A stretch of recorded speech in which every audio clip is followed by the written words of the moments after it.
بسم اللہ الرحمن الرحیم. انتہائی قابل احترام گورنر کے پی، انتہائی قابل احترام چیف منسٹر کے پی، انتہائی قابل احترام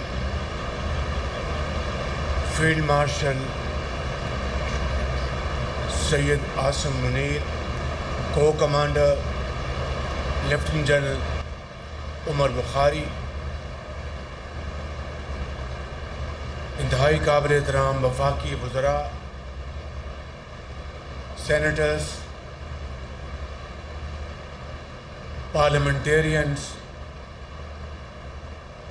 صوبہ کے پی کے آنریبل منسٹرز، ایم پیز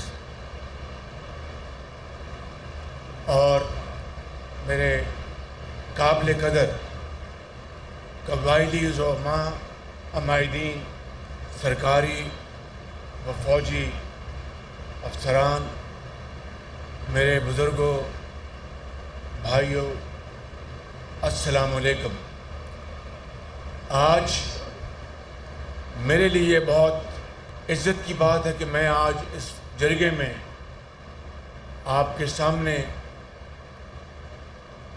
موجود ہوں اور یہاں پہ ہمارے مختلف زعماء کی باتیں سنی، وزیر اعلیٰ صاحب کی بھی باتیں سنی، اور پھر آپ نے آج اس جرگے میں اپنے مسائل پیش کرنے، ہم سب بڑے غور سے آپ کی باتیں سننے کے لیے یہاں پر آئے ہیں. لہٰذا میں زیادہ وقت نہیں لوں گا، چند باتیں عرض کر کے ہم پھر آپ کی باتیں سنیں گے اور بڑی توجہ سے سنیں گے انشاءاللہ. سب سے پہلی بات تو یہ ہے کہ یہ صوبہ کے پی ایک بڑا عظیم صوبہ ہے. میں نے ہمیشہ اپنی تقاریر میں کہا کہ یہ پاکستان کے خوبصورت ترین صوبوں میں ہے، جہاں پر برف پوش پہاڑ ہیں، وادیاں ہیں، خوبصورت علاقے ہیں، اور اس کے ساتھ انتہائی دلیر غیور عوام ہیں، چاہے وہ قبائلی عمائدین ہیں، چاہے وہ پشاور کا، جنوبی اضلاع کا، جہاں سے بھی ان کا تعلق ہے. کے پی کے عوام بہت دلیر، غیور اور بڑے غیرت مند قوم ہیں. آپ نے 1947 میں ریفرینڈم میں پاکستان کا بھرپور ساتھ دے کے ثابت کیا کہ آپ واقعی پاکستان کے بہت بڑے حامی تھے، چاہے وہ جنوبی وزیرستان ہے، چاہے وہ شمالی وزیرستان ہے، چاہے وہ وانا ہے یا دوسرے علاقے سوات ہے. آپ نے بے پناہ عظیم قوت اور دلیری کے ساتھ آپ نے پاکستان کا دفاع کیا، اور بے شمار ہمارے کے پی کے بھائی، بزرگ اور بہنیں شہید ہو گئیں. میں سمجھتا ہوں کہ یہ وہ عظیم قربانیاں ہیں جس کو تاریخ کبھی بھلا نہیں پائے گی. اور یقیناً آپ نے ہمیشہ جب بھی پاکستان کی بات آئی، آپ نے تمام اختلافات کو ایک طرف کر کے، تمام باتوں کو ایک طرف کر کے آپ نے پاکستان کا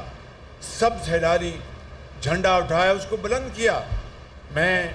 آج آپ کو دل کی گہرائیوں سے آپ کو آج میں تحسین پیش کرنے آیا ہوں اس جرگے کے حوالے سے پورے کے پی کے عوام کو. اور میں سمجھتا ہوں کہ اس حوالے سے جب بھی مورخ پاکستان کی تاریخ لکھے گا تو کے پی کے عوام کی اس 77 سالہ تاریخ میں جو عظیم قربانیاں ہیں، جو جد و جہد ہے، وہ ہمیشہ سنہری حروف سے یاد رکھی جائیں گی. اے پی ایس کا واقعہ ہوا پشاور میں 2016 میں، تو کس طریقے سے وہاں پر بچوں کو شہید کیا گیا، اساتذہ کو شہید کیا گیا، جس میں افواج پاکستان کے، ہمارے سپاہی کے افسروں کے بچے تھے، اساتذہ تھے۔ اور پھر اس وقت یہیں پشاور میں میٹنگ ہوئی، سوچ سمجھ کے فیصلہ کیا گیا، اور اس کے بعد جو کچھ ہوا وہ ہم سب کے سامنے ہے۔ میں سمجھتا ہوں کہ آج ہمیں جو باتیں یہاں پر قبائلی عمائدین نے، مشیران نے جو کی ہیں، اس کو یقیناً ہمیں بڑے سنجیدگی کے ساتھ اس کے اوپر ہمیں غور کرنا ہوگا، اور اس کے اوپر مل بیٹھ کر فیصلے کرنے ہوں گے۔ اس حوالے سے میں یہاں پر آپ کی خدمت میں وہ بات عرض کرنا چاہتا ہوں جو میں نے پہلے بھی کئی مرتبہ کی ہے۔ ابھی وزیر اعلیٰ صاحب نے، سردار مین گنڈاپور صاحب نے جو بات کی کہ NFC ایوارڈ 15 سال ہو گئے، اس کو اب دوبارہ بیٹھ کر اس کو ریویو کرنا ہوگا۔ یہ بات آج سے 1.5 مہینے پہلے اسلام آباد میں ہوئی تھی، اور میں نے فوراً اپنی کمیٹی بنائی اور ان کے ساتھ میٹنگ کی، اور NFC کے لیے جو صوبوں کی نمائندگی ہوتی ہے اس میں آج انہوں نے بتایا کہ نام دے دیے ہیں، تو یقیناً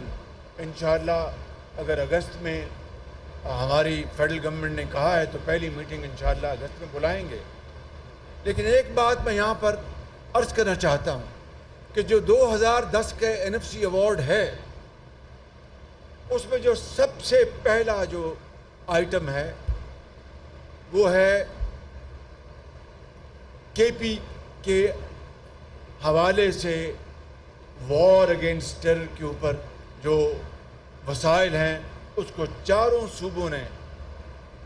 1% کے اوپر اتفاق کیا، اور اس کے بعد صوبوں کی جو حصہ ہے اس کے بعد اس کی ایڈجسٹمنٹ ہوتی ہے۔ یہ 1% جو ہے وہ سب سے اوپر ہے، اور کبھی تاریخ میں یہ اس طرح کا واقعہ نہیں ہوا، کیونکہ NFC ایوارڈ کے اپنے یارڈ سٹکس ہیں، لیکن چاروں صوبوں نے، پاکستان کے عوام نے یہ طے کیا کہ اس وقت جو جنگ تھی دہشت گردی کے خلاف، وہاں پر KP فرنٹ لائن سٹیٹ تھا، اور ہے، آج بھی ہے۔ تو میں سمجھتا ہوں کہ اس حوالے سے اگر یہ فیصلہ کیا گیا تو یہ بہت جائز اور درست فیصلہ تھا۔